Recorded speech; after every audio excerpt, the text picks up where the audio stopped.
আজি হাউলিৰ চান্দি বৰুৱা ষ্টেডিয়ামত বিদ্যাভাৰতী পূৰ্বোত্তৰ ক্ষেত্ৰৰ ৩৫তম পণ্ডিত ৰজনীকান্ত দেৱশৰ্মা সোঁৱৰণী ক্ষেত্ৰীয় ক্ৰীড়া সমাৰোহ অনুষ্ঠিত হৈ আছে। কাৰ্যক্ৰম অলপ পিছতে অনুষ্ঠিত হ'ব। প্ৰতিকূল বতৰৰ বাবে কিছু পলম হৈছে, কিন্তু আমাৰ সম্পূৰ্ণ প্ৰতিযোগিতা ইয়াতে সম্পন্ন হ'ব আৰু ইয়াৰ কাৰণে আমি সম্পূৰ্ণ সাজু হৈ উঠিছোঁ।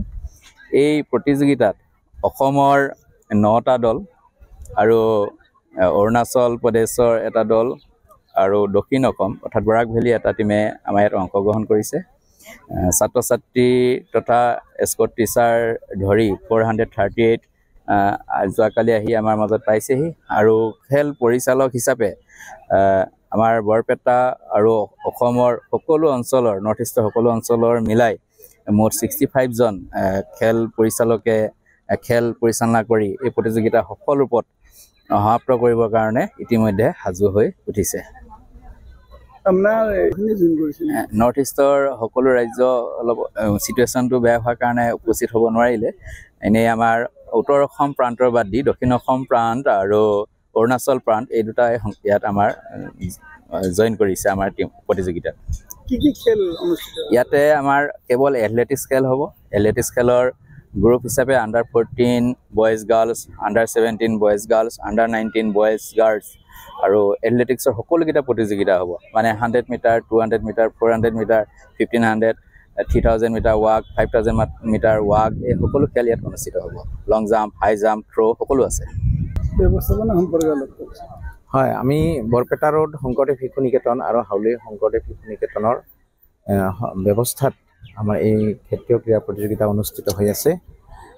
এই যিমানখিনি আমাৰ খেলুৱৈ আহিছে, প্ৰায় টোটেল খেলুৱৈ প্লাছ ব্যৱস্থাৰ লগত জড়িত থকা প্ৰায় 600ৰ ওপৰত ব্যক্তি যিসকলৰ ব্যৱস্থা আমি থকা ব্যৱস্থাটো বৰপেটা ৰোড শংকৰদেৱ শিশু নিকেতন কৰিছোঁ আৰু খেলপথাৰৰ ব্যৱস্থাখিনি হাউলি শংকৰদেৱ শিশু নিকেতনে চাইছে।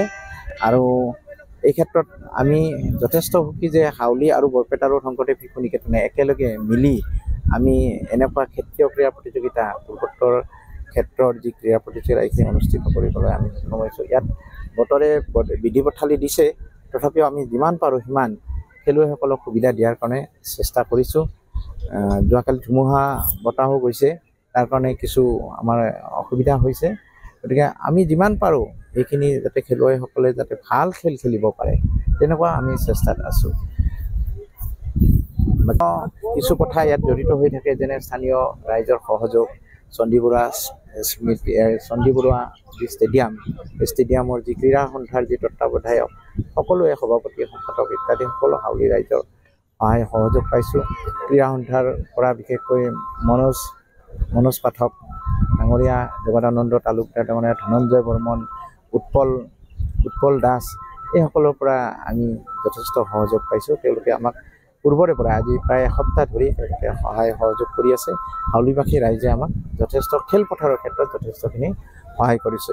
ব্যৱস্থা থকা মেলাৰ ক্ষেত্ৰত বৰপেটা ৰোডবাসী ৰাইজে, বৰপেটা ৰোড শংকৰদেৱ শিশু নিকেতনৰ সকলো আচাৰ্য হাউলি নিকেতনৰ সকলো আচাৰ্য সকলোৱে ইয়াত সহযোগ কৰা হৈছে। বাকী আমাৰ খেলুৱৈসকলৰ ওপৰত নিৰ্ভৰ কৰিব কিমানখিনি আমি সফলতা হ'ব পাৰিছোঁ নোৱাৰিছোঁ, এইখিনি আমাৰ সকলোৰে ওপৰত নিৰ্ভৰ কৰিব। পূৰ্বোত্তৰ ক্ষেত্ৰ বুলি ক'লে নৰ্থ ইষ্টৰ সকলো ৰাজ্যই আহে আৰু সেই ৰাজ্যৰ খেলুৱৈসকল ইয়াত আহিছে। বিদ্যাভাৰতী বিভিন্ন পৰ্যায়ত এই ক্ৰীড়া প্ৰতিযোগিতা, ইয়াৰ পিছত বেংগলৰ এইসকল খেলুৱৈ খেলিবলৈ যাব, যিসকলে প্ৰথম বিভাগত ইয়াতে প্ৰথম বিভাগ পাব বা ফাৰ্ষ্ট পুৰস্কাৰ পাব, তেওঁলোকে তেনেকুৱা কৰি বেংগলৰ সৰ্বভাৰতীয় খেল খেলিবলৈ যাব। ইয়াৰ পৰা বিভিন্নজনে ভাৰতৰ সৰ্বভাৰতীয় স্তৰত নেশ্যনেল খেল খেলিবলৈ সক্ষম হৈছে। গতিকে ই এক সামূহিক প্ৰচেষ্টা, সাংগঠনিক প্ৰচেষ্টা। এই প্ৰচেষ্টাত আপোনালোকৰ সহযোগ আছে, আপোনালোকৰো সহায় সহযোগিতা আমি আজিৰ দিনটোত বিচাৰিছোঁ।